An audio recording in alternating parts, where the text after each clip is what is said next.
نبدا من حيث ايه كنت بتقولي ايه؟ مش سامعاكي، نبدا بقى. توقفنا والله من توقفنا يا بنتي. توقفنا فين بقى انا توقفنا عند ايه؟ توقفنا عند احنا ايوه انا مستنياكي تقولي. توقفنا عند ايه؟ توقفنا عند فكره لا ما نسيتش، انا ذاكرتي حديديه. احنا توقفنا عند فكره الحاجات اللي ممكن الولاد يعملوها عشان خاطر يجين مور ماني، واتكلمنا في النقطه دي. بعديها اتكلمنا في نقطه المصروف، وان هو يعني دي فلوسه بالظبط، دي فلوسه، يعني فلوسه مش ما احطش ايدي عليها، اخد فلوسه احوشها له، احط ايدي. طب ما انت احط ايدي على فلوس دي ازاي؟ هي دي احط ايدي على فلوس. دي الامهات اللي هتموت كده. والله العظيم، والله ما انا بعملش الحركات دي، بس انا بشوف امهات كتير اللي هو هاتي يا حبيبي فلوسك احوشها لك، خصوصا بقى عادي يا عيديات. بنتي عادي، انا كنت بعمل كده. كنت بعمل كده زمان وهم صغيرين عادي. انا مذلوله ب 150 جنيه لغايه دلوقتي. احنا لايف على فكره، بياخدوها مني يعني عادي. احنا لايف احنا لايف بالمناسبه، بس كل الناس سامعين الحوار ده. والله اوكي يا جماعه، خلاص اديكوا عرفتوا اللي فيها، وانا استخدمت المنديل وحاجه جميله خالص. انا لا بحسب لسه ما طلعناش لايف. ماشي لا احنا لايف والناس كلها لا يعني عرفوا. حقيقي لازم اقول يعني انا زمان ايوه انا عارفه القصه دي. يعني انا زمان ايام الجاهليه بقى، قبل ما نطلع من موضوع الجاهليه، قبل البوزيتيف. لا كنت بعمل كده، بس عشان كده انا قلت لك احنا خلينا نفترض ان هي الايجابيه بتاعت الام هنا. يعني انا اتكلم عن نفسي مثلا، انا كنت باخد الفلوس لان انا كنت خايفه يضيعوها، كانوا صغيرين خايفه يضيعوها. مبلغ بيبقى كبير، يعني مثلا في العيد كانوا بيبقوا واخدين عيديات كتير جدا من في العيله مثلا، من باباهم ومني ومن كل الناس يعني، فبيبقى المبلغ محترم بصراحه. يعني لازم نتكلم بالحقيقه، يعني مبلغ محترم يعني. فانا كنت بخاف ان انا اسيبه معاهم، لانه خطر طبعا، ان هم فعلا خطر ان هم يبقى معاهم مبلغ زي ده. بس طبعا غصب عني بعد كده الدنيا بتروح. يعني انا عن نفسي ببقى شايفه ان انا جبت لهم حاجات في المقابل بعد كده، في مصروف يعني فلوس ايه اللي معايا اللي انتوا بتدوروا عليها دي اصلا يعني. يعني افتكر من كام سنه، من 15 سنه، كان مش عارفه طلع كده موضوع شهادات استثمار في البنك الاهلي والكلام ده كله. فخدت منهم كل واحد 150 جنيه من عيديته عشان اجيب الشهادات، واقنعتهم ورحت المشوار حوالي مرتين ثلاثه، وسبحان الله ما توفقتش ان انا اجيب الشهادات، وفضلت الفلوس معايا وانا مستنيه اعمل الموضوع ده. والمهم ايه، الايام خدتنا ونسيت. هم ما نسيوش 15 سنه لغايه دلوقتي فاكره ال 150 جنيه. بس بصي، هم بيستخدموا الموضوع كنوع من الاستفزاز معايا، لما يحبوا ياخدوا حاجه مني. انت فاكره ال 150 اللي خدتيها مننا مش عارف ايه، عايز ايه يعني؟ طب هاتي اي حاجه منها، اوكي تمام. فخلينا نقول هنا ليه ما ينفعش ان انا اخد الفلوس من ابني، وبرضه ليه ما ينفعش اسيب معاه المبلغ ده كله. الاثنين ما ينفعوش. ليه بقى ما ينفعش لو ابني سنه صغير ما ينفعش اسيب معاه المبلغ كبير طبعا. دي طبعا ليها مخاطر ثانيه. وليه ما ينفعش اخد منه فلوس؟ لان انا ما علمتوش المهاره المطلوبه. بالظبط. هو استفاد ايه لما انا خدت الفلوس منه؟ فهم ايه؟ ده السؤال اللي انا سالته. انت لما تاخدي منه فلوس وانت ما قلتلوش انت واخداها ليه اصلا، هو فهم ايه؟ ايه الرساله اللي انت وصلتيها لابنك لما عملتي حركه زي دي؟ اصل هو في كذا حاجه، يعني منها مثلا ان انت غير اهل ان انت تمسك فلوس، ان انت مش هتعرف تتعامل مع الفلوس. تمام. او منها ان انت لا تملك شيء، يعني فكره الملكيه خلاص انت ما عندكش خصوصيه، ما عندكش حاجه ملكك. وفكره الملكيه دي مهمه جدا. وفكره انه طب انا هتعب واجيب فلوس ليه؟ ما هو في الاخر بتتاخد مني، يعني انا ما اتبسطتش بيها، هي حتى بتعمل بلوكج بينه وبين جيننج ماني يعني.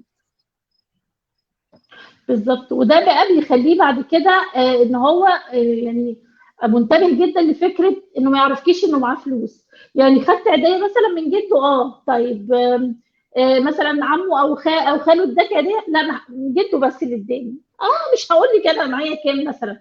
فاهمه؟ هو بيحاول ان هو يوريكي ان هو خد، بس مش هيقول لك المبلغ الحقيقي مثلا كام. دي ممكن ولادي يوصلوا لها. الحاجه الثانيه ان هو بيبقى يعني الفلوس دي بالنسبه له اللي بتتاخد اول باول منه دي، فهو يبتدي يقول لا، هي كل مره بتاخد مني الفلوس مش هعمل بيها حاجه، اجري بسرعه اشتري بكل الفلوس اللي معاك دي اي حاجه، ايوه علشان ما صح تاخدهاش منك مثلا. صح. فده انا دلوقتي ايه اللي علمته لابني؟ علمته ان هو يحط فلوسه في اي حاجه من غير ما يبقى فاهم هو محتاجها ولا مش محتاجها، هو عايزها ولا مش عايزها فعلا. بس فانا ما بوصلش، فاللي مطلوب مني في الوقت ده ان انا اقعد معاه، لازم نقعد مع الولاد ونتكلم. انت دلوقتي العيديه دي بتجيلك مثلا كل سنه، تمام، في العيد. طيب انت دلوقتي لما بتجمع المبلغ الكبير ده، تفتكر الفلوس الكتير دي اللي جات لك فجاه، هو انت تقدر تستفيد بيها ازاي، او تعمل بيها ايه، او ناوي تعمل بيها ايه؟ كلمني تمام. كده، انت بتفكر في ايه بالنسبه للفلوس اللي معاك دلوقتي؟ انا عايزه اعرف هو هيعمل ايه بيها، لازم اعرف الاول هو بيفكر في ايه وبيعمل بيها ايه، تمام. عايز يعمل بيها ايه. ابتدي انا بقى احط اقتراحات من عندي.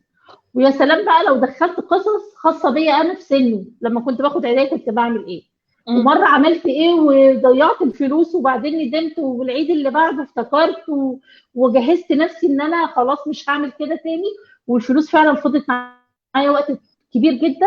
واشتريت، وانا فاكره في المره دي ان انا لما قعدت معايا الفتره دي كلها عرفت اشتري حاجه انا فعلا محتاجاها، وفرحت قوي بيها، وحسيت الفلوس ليها قيمه مثلا.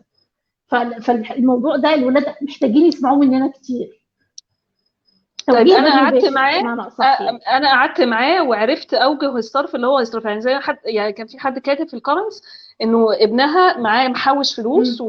وكده، وعايز يشتري بيها يعني اونلاين جيمنج بقى، ان هو يشتري بيها مثلا كوينز ولا الحاجات اللي اه، بيشتروها دي، او ايوه. يشتري لعب للبلاي ستيشن او مم. سكينز او كل الكلام ده.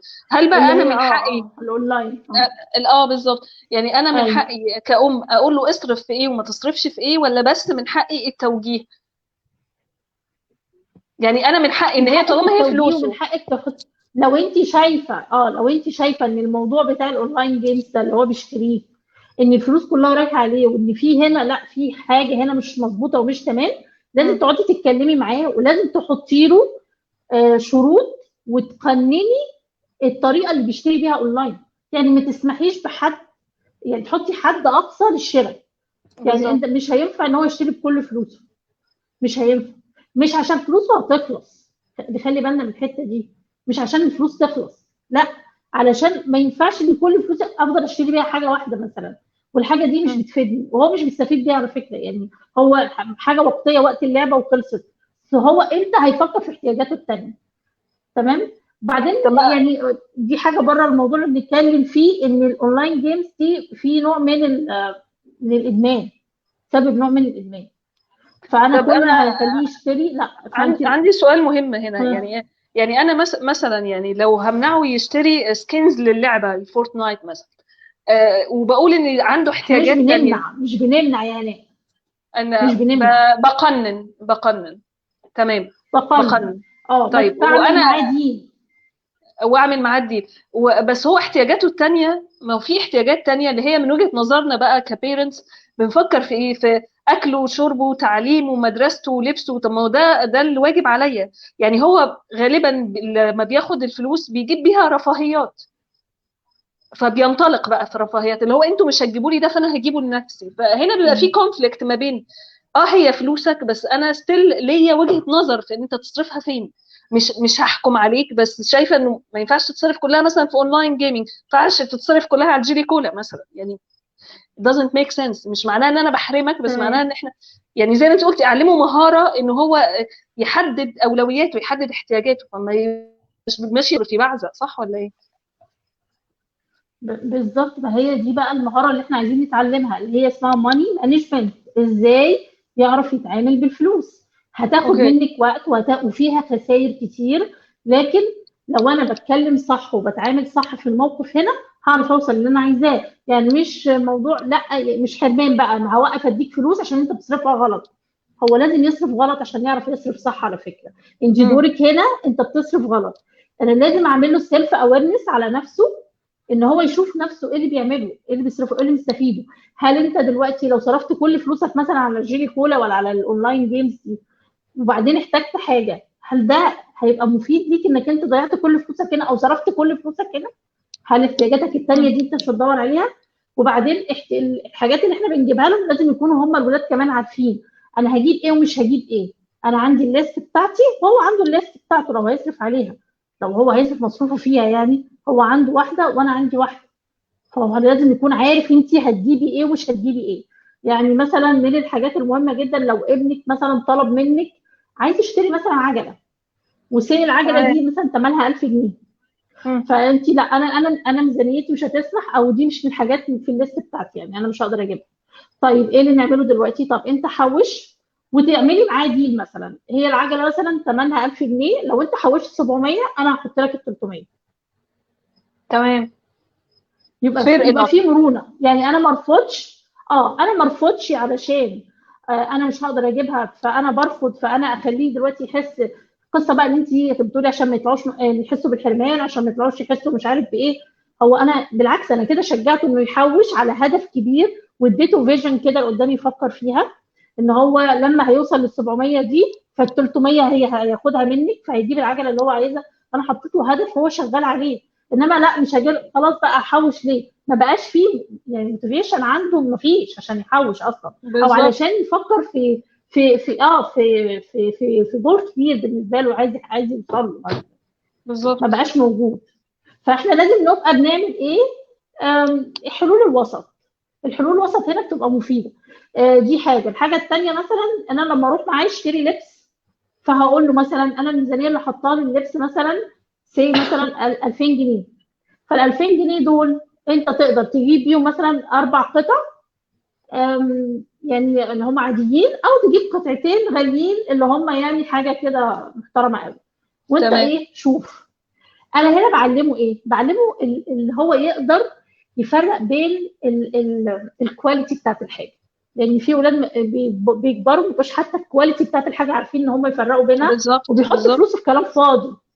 فانا برضو بالظبط. دي حاجه انا مضطره اعلمها لانها خاصه بالفلوس، لازم اعلمه الكواليتي. يعني كان عندي كانت بقى عندها مشكله مع ابنها في موضوع صرف الفلوس ده، وهو الولد ما شاء الله بيديله فلوس كتيره يعني في الميلاد وفي الاعياد والكلام ده كله، بس عنده هوس فظيع بالسماعات، الهيدفونز والحاجات دي.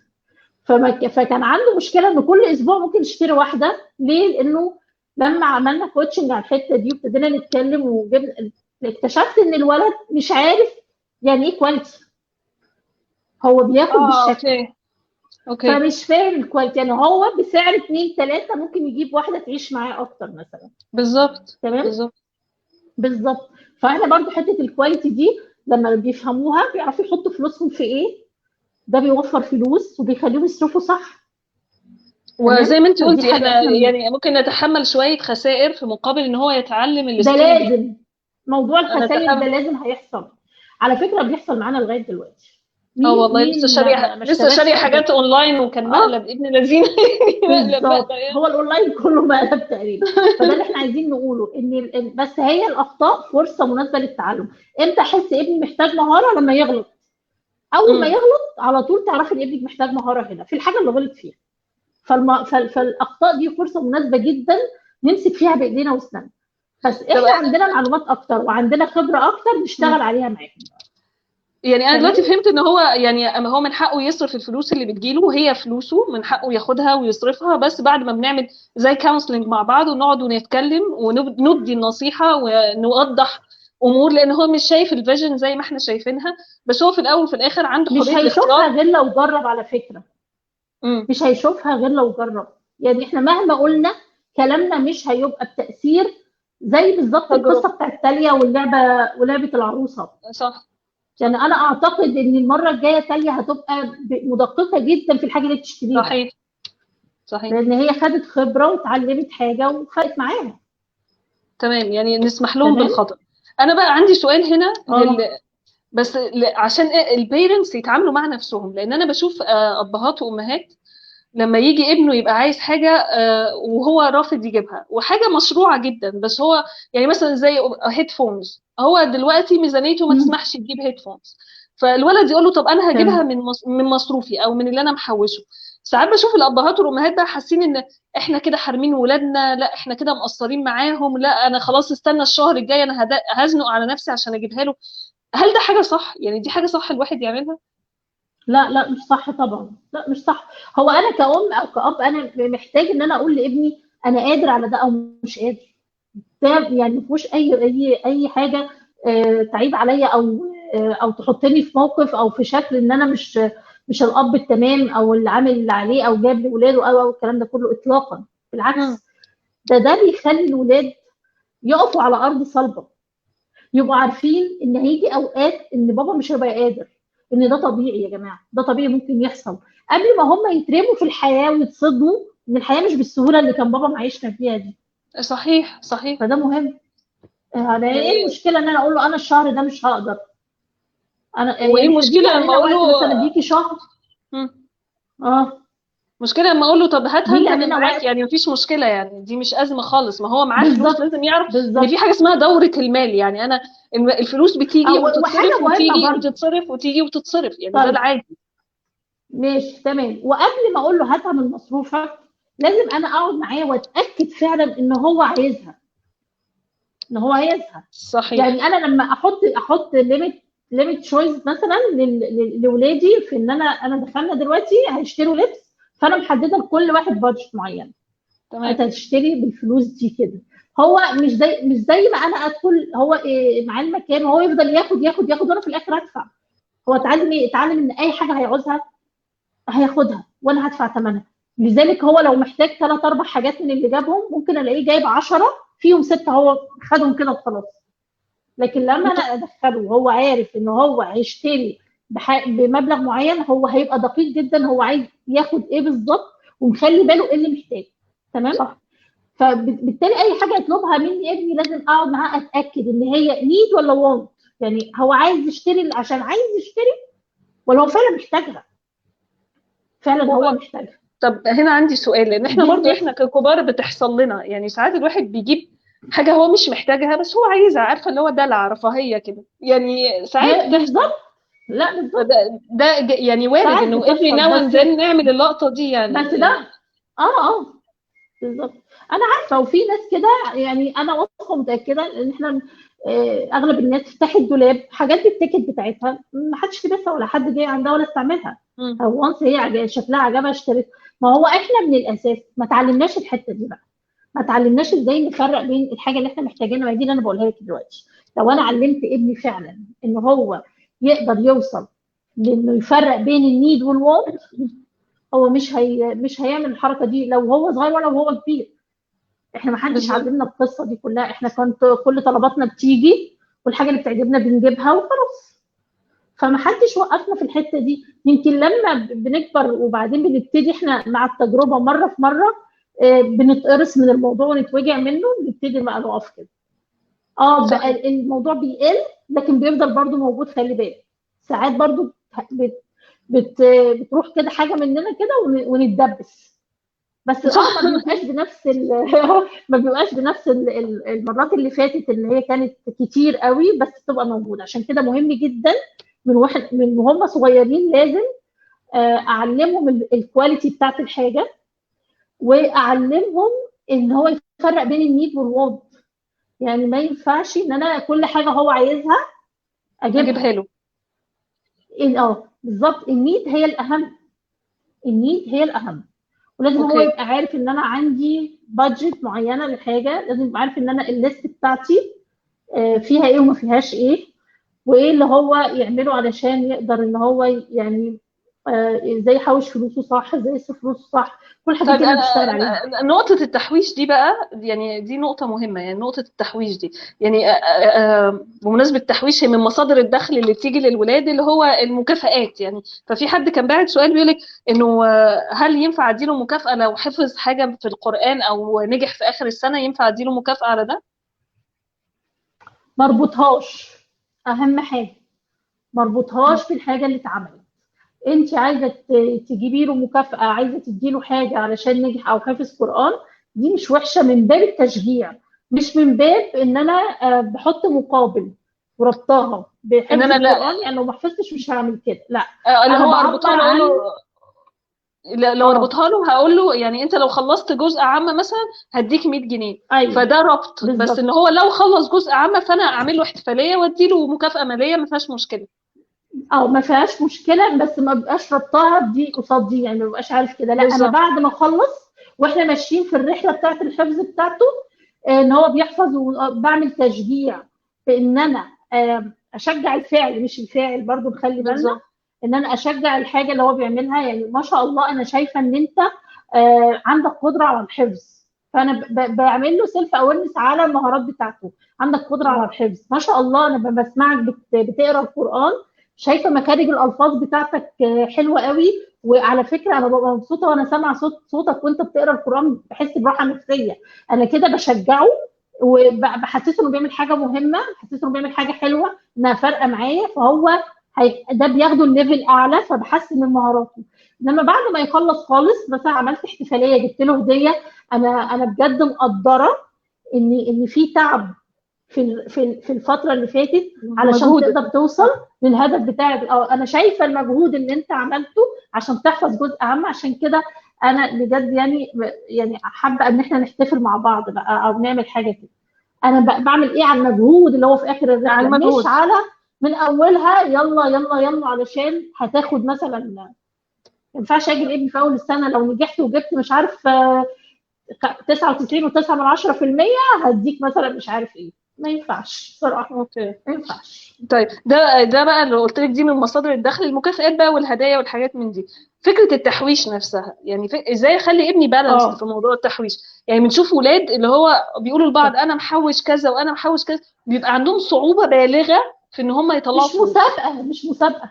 بالظبط. لا بقى عندهم مش صعوبه، مسابقه يعني انا محمود. مش عايزه ايوه يعني اصرف 200 عشان انا كده هيبقى معايا مش عارفه كام، بس يعني بيبقى. لو احنا استخدمنا الموضوع، ما هو بصي احنا كابهات وامهات بنحاول نتذكى على العيال قوي يعني بصراحه، فبنطلع لهم حاجات كده. ان انا مثلا ايه اروح عامله مسابقه بينهم الاخوات مثلا، مين اللي هيحوش اكتر. لا يا جماعه الموضوع مش كده خالص بصراحه يعني. انا عايزه اقول لك على حاجه بقى، موضوع السيفنج ده او التحويش هو مهم جدا، بس امتى اعمله صح؟ لو انا بالظبط. عملت الخطوه اللي قبله صح. ايه بقى الخطوه اللي قبله؟ ان انا إنه اعلم ابني عن الفلوس، ان انا اعرفه الفلوس دي يعني ايه. زي ما قلنا مثلا هم من اول ما يبتدوا يفهموا سن سنتين ونص 3، ابتدي اوريه الفلوس واعرفه دي كذا ودي كذا ودي كذا. الفلوس بتيجي ازاي، بنشتري بيها الحاجه. لما بنعوز حاجه احنا بنشتريها بالفلوس دي اللي انا عرفتك عليها والكلام ده كله. هو الفاليو بتاعت الفلوس بتبتدي تتكون ده جواه، وبيبتدي يعرف انها لها قيمه. فلما اجي اطلب منه يعمل تحويش، بس منتهى السهوله، هو عارف هو بيعمل ليه. هو طول ما هو عارف هو بيعمل الحاجه ليه هيعملها صح. انما ان انا ابوش في حته ان هو يعمل ده عشان انا ما وصلتلوش انا بفكر في ايه او عايزاه يعمل ازاي يعني. وهو ما عندوش جول، يعني يعني الموضوع هيبقى بيعمل مش سيفنج من اجل السيفنج، فمش عارف ان الفلوس ما هي الا بس وسيله. هيبقى ما فاهم مش ان فيش هو. احساس بالقيمه، مفيش احساس بقيمه الفلوس فعلا. فالتحويش ده فعلا بيبقى سهل جدا ويعمله من نفسه لو انت كنت فاهماه الخطوات اللي قبل كده اللي احنا قلناها. انا افتكر مثلا في ورك شوب كنا بنتكلم في المصروف. دي تول من التولز يعني مهمه جدا هنعلمها لاولادنا. وواحده من الامهات قالت لي ان هي ادت ابنها مصروف في الاسبوع، خده في الويك اند ورجع متبقي معاه مبلغ كويس، من يعني بقيت مصروف كويس يعني. فبتقول لي كويس. طب انا كده اقلل المصروف اللي انا اديته له ولا لا، اخد منه الباقي؟ قلت لها لا، لا كده ولا ولا ده كده. ولا ده. بالعكس، انت لازم تقعدي معاه وتشوفيه هو صرف في ايه. لان هو ممكن يكون في اليوم ده اللي خرج فيه هو ما عملش الحاجات اللي هو متفق معاك. يعني برضو عايزه اقول حاجه، انا بحدد المصروف ازاي. لازم اعمل جلسه مع ابني. تعالى هنحدد على بناء عليها هنحدد المصروف. تعالى قول لي يومك بيبدا ازاي، ايه من اوكي. اول ما بتصحى لغايه ما بتنام انت بتصرف كام. فيقعد يقول لي على مدار اليوم ايه الحاجات اللي بيحتاج يصرفها. تمام. والويك اند طبعا بيبقى مختلف عن بقيه الاسبوع. فانا لو جمعت اللي بيصرفه خلال ايام الاسبوع بلس الويك اند، لان بيبقى فيه خروجه بتاعت الولاد فبيبقى الصرف اكتر. وانا بشوف بقى كده يعني ايه، يعني بشوف يعني المبلغ كده رينج كام. مثلا طلع لي مثلا رينج مثلا 200 جنيه، مثلا 300 جنيه، اديله 350 لو اوكي. ميزانيتي لو تمام. ميزانيتي تسمح، تمام. لو ميزانيتي تسمح هديله مثلا ايه، هزود له حاجه. انت بقى دي حاجه ترجع لك انت كأم، انت عارفه ظروفك وعارفه مصاريف كل طفل غير التاني. برضو لازم ناخد بالنا، يعني ما ينفعش اسال واحده صاحبتي، دي من الحاجات اللي بنقع فيها، انت بتدي اديله ابنك كام؟ مصروف كام، رغم ان هو صحيح. رغم ان هو قد ابني، ممكن يكون معايا في كل حاجه، بيروح معاه النادي، بيروح معاه التمرين، بيروح معاه المدرسه. ما ينفعش اسالها انت بتدي له كام. لازم اعمل الجلسه مع ابني نفسه. صح. ودي بتختلف من سن لسن برضه، نخلي بالنا. انا عملتها مع ابني لما دخل الجامعه مثلا. تمام. يعني في اول الجامعه الدنيا كانت بايظه فعلا. ولما جيت قعدت معاه عشان نحسب المواضيع، مثلا انا لقيته مثلا اكتشف ان هو بيصرف كل يوم حوالي 20 او يعني حوالي 20 جنيه ميه مثلا. تمام. قلت له خلاص اوكي 20. انت ليه بتشتري؟ لان طبعا الحاجه في الجامعه غاليه، طبعا. ففي فرق فلوس هيبقى بره. لو هو يعني الازازه ب 10 بره كانت وقتها كانت ب5 الكلام ده يعني. فلما انا لما جيت قعدت معاه عملت الجلسه دي، هو اتفاجئ انه ما كانش واخد باله ان فرق الفلوس بتاع الميه من بره وجوه ده هيفرق معاه جدا على مدار الشهر. صحيح. لما صحيح. حسبناها طلع مبلغ. طب عمل ايه؟ انا ما قلتلوش اي حاجه، انا اديته فلوس على حسب الحاجات اللي هو رصاها لي دي وقالها لي وحسبنا كل حاجه. انا فوجئت بيه بعد كده انه بيشتري كرتونه ميه يحطها في البيت وياخد هو رايح الجامعه. الخطوه اللي بعديها انه بقى يملى ازازه تبر وير ياخدها معاه وهو خارج. بقاله حلو كام جدا. سنه الازازه دي على طول في الباك باك بتاعته بيخرج بيها. حلو جدا. فهو عارف ازاي يمانج، ازاي يوفر فلوس لحاجه ثانيه. تمام. صحيح. كل ده بيعلي الاويرنس عند الولاد. هم ما بيبقوش واخدين بالهم من اللي بيحصل يا جماعه. لازم تقعدوهم وتقعدوا معاهم وتقولوا كل الحاجات، بس بطريقه كده يعني محببه. يعني مش لازم ان احنا نقفش عليهم. انت ما بتعرفش تصرف، انت بتبعزق فلوسك، انت بتصرف في اي حاجه، انت لو مش عارف ايه. لا، ماشي، بيبعزق بالفلوس وبيصرف هنا وبيصرف هنا. انا دوري هنا دلوقتي ان انا انور له الدنيا عشان يشوف هو محتاج يعمل ايه هنا ويعمل ايه. طيب تمام. عظيم. بقى انا اخر سؤال بقى هساله لك، اللي هو هل من الافضل ولا من الاسوأ ان احنا نinvolve الولاد ونشركهم بمعنى اصح في قصه مصاريف البيت؟ يعني ان هم يبقوا عارفين ان احنا عندنا التزامات ماديه ناحيه قسط جدا. المدرسه، احنا بنصرف ايوه. مبلغ فلاني في كهرباء، في انترنت، في ميه، في اكل، في شرب، في خروجات، يعني يبقوا involved في تمام. اللقطه دي. ولا اللي هو في ناس كتير بتفكر انا لا لا هم لسه صغيرين وانا مش عايزه احسسهم انه في لاك او انه في نقص او في عجز في الماده، مش عايزهم يشيلوا هم المستقبل بالفلوس، فانا مش هحكي لهم حاجه. يعني انهي احسن؟ بصي، حسب سن الولاد نبتدي ان احنا نشركهم. يعني ما ينفعش اقول لهم حاجات كتير جدا هم صغيرين.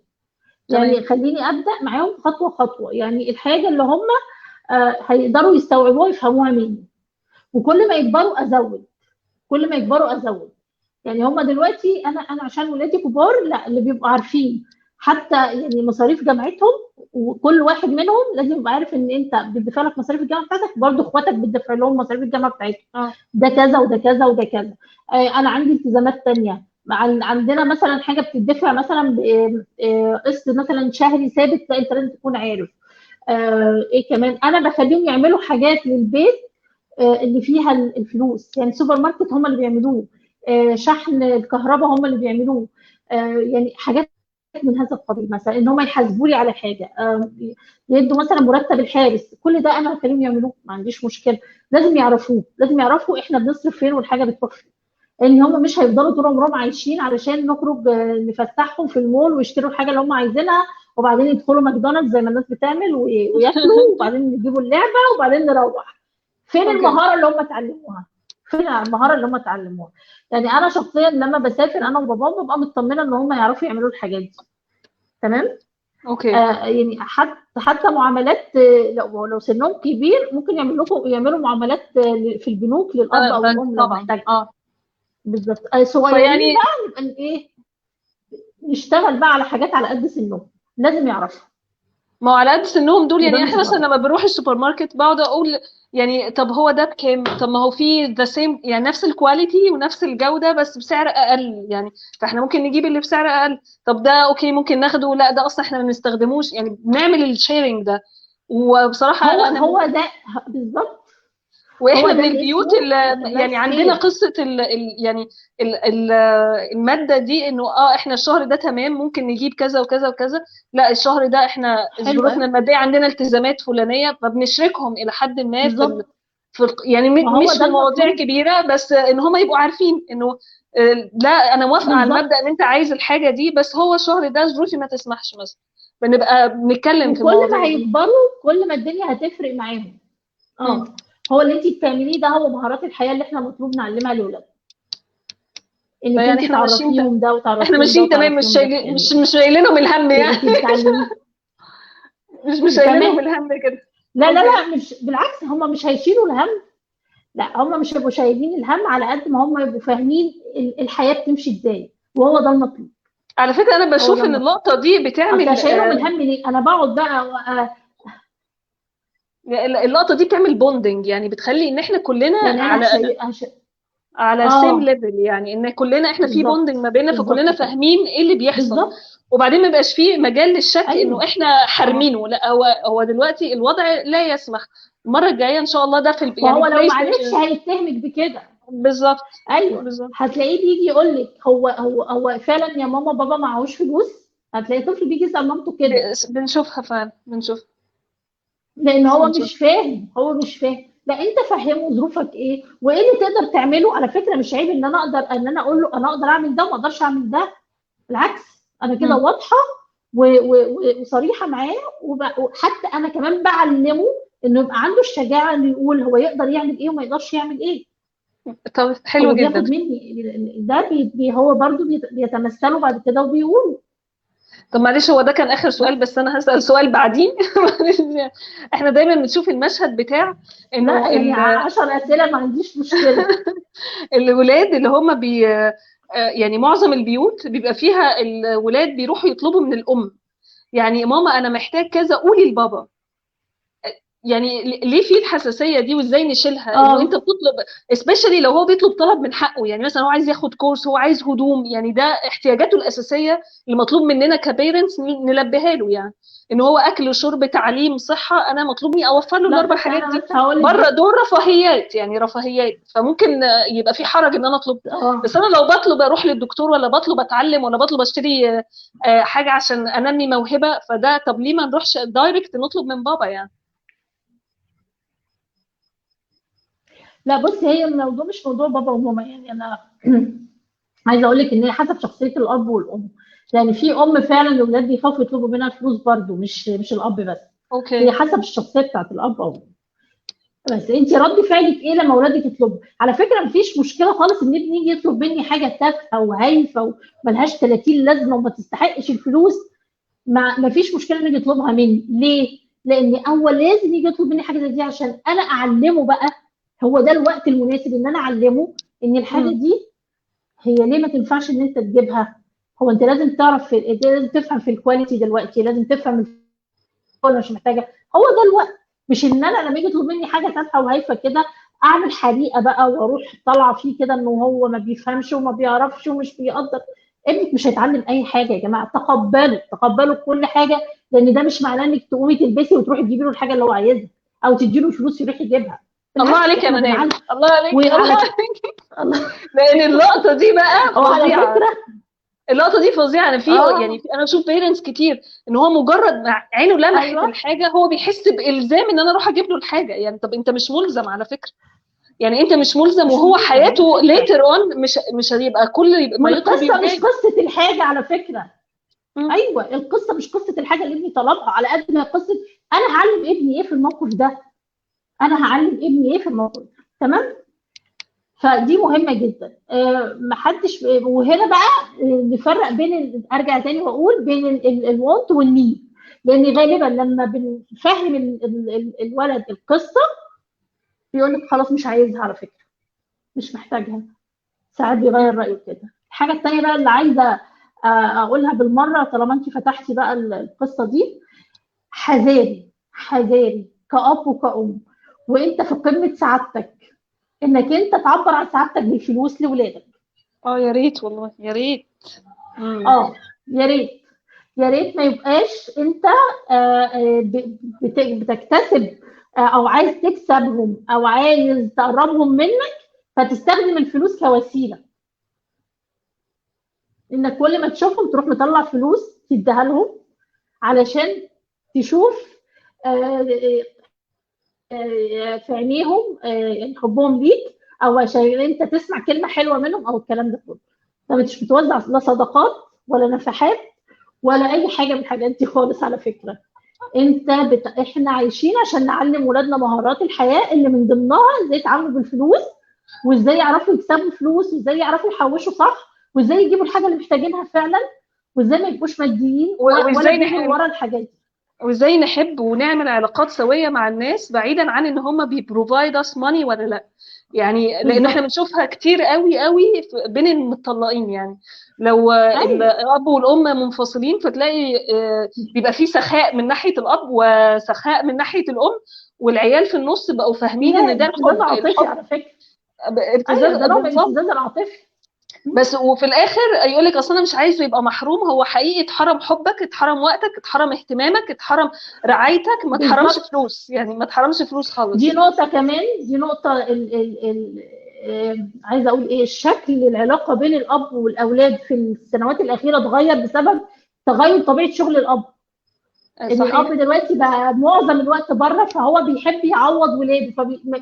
طب انا شغاله عشان مين؟ او بجيب الفلوس دي عشان مين؟ ما انا عشان اسعدهم بيها. طيب يلا، فتبص تلاقي ان في صرف بسخاء في اوجه مش محتاجينها، بس هو مفهومه ان هو بيعوض غياب.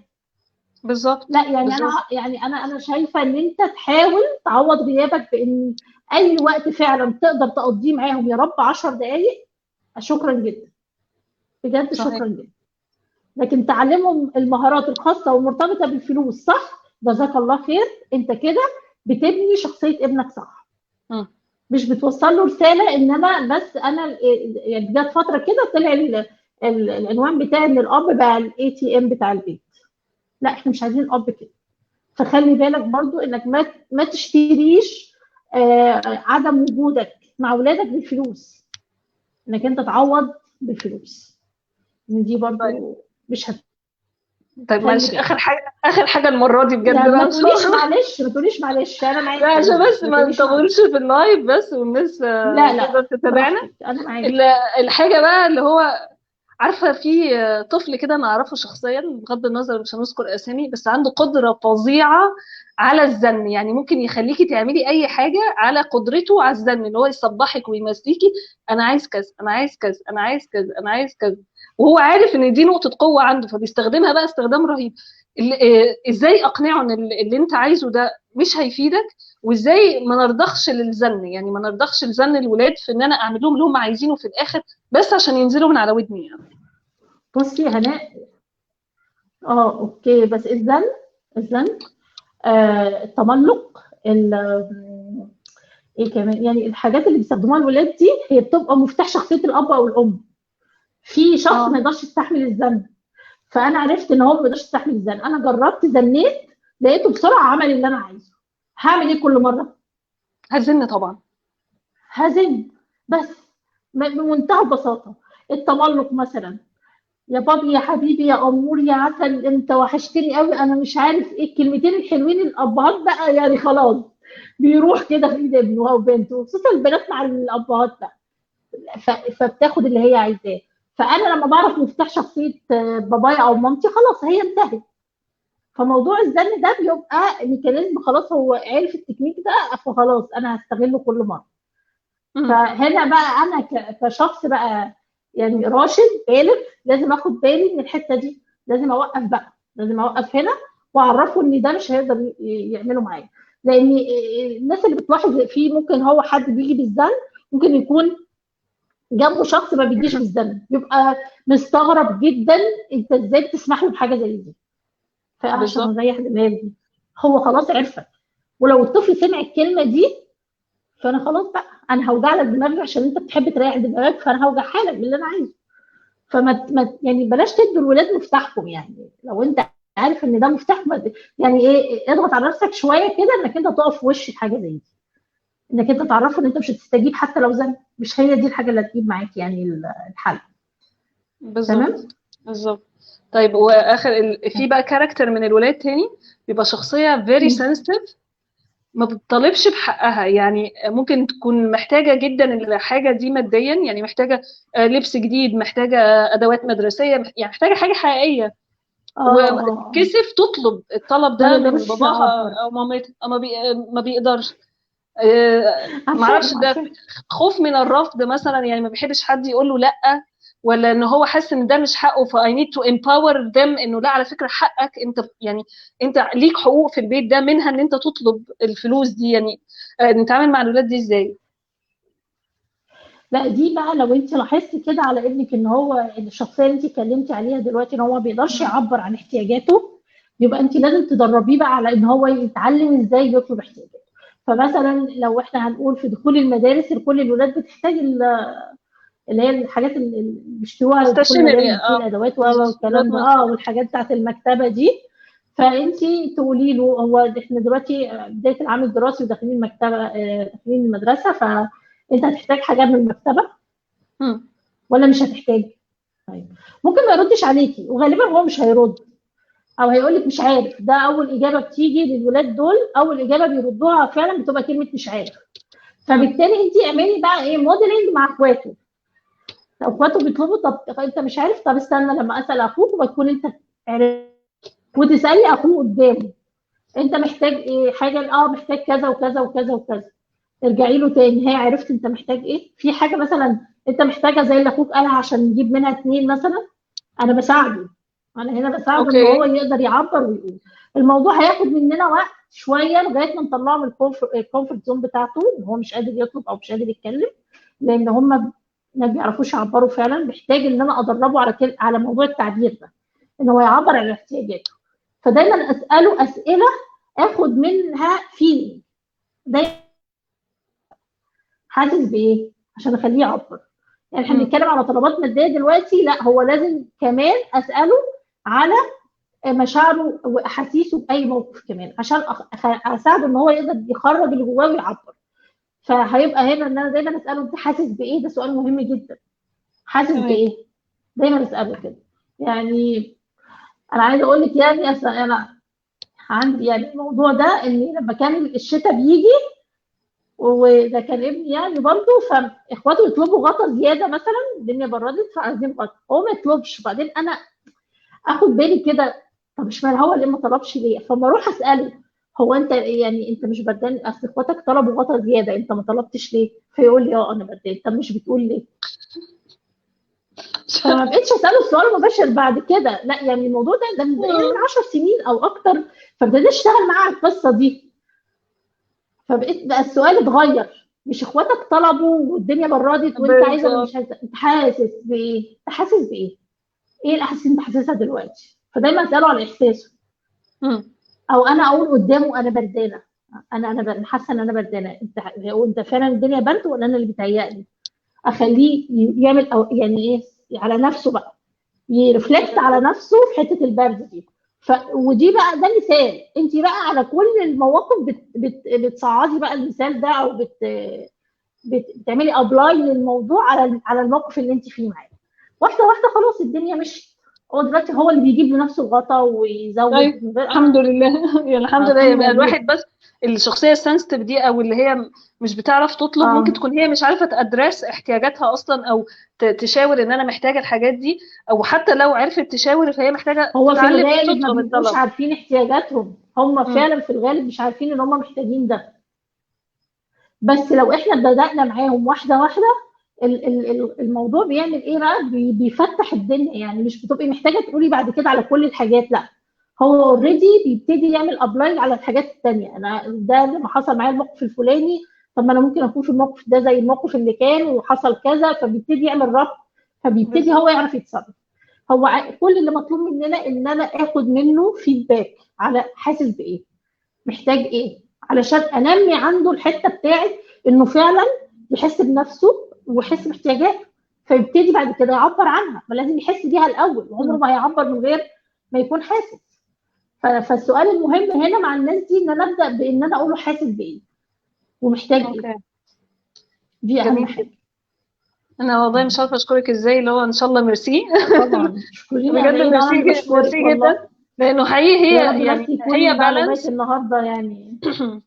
لا، معلومات قيمة الصراحة. هو احنا محتاجين نعمل البالانس، ان هو ولا ندي الولاد الفلوس عمالة على بطال وهات اللي انت عايزه. لازم نعمل الاويرنس ده، نشوف احتياجات، يعني هو يعرف احتياجاته ايه، واللي هو يفرق بين الوانت والنيد، ويشوف بالظبط. الدنيا يعني الحاجة دي فاليبل ولا لا، ويفرق بين الكواليتي بتاعتها وهيستفيد منها ازاي.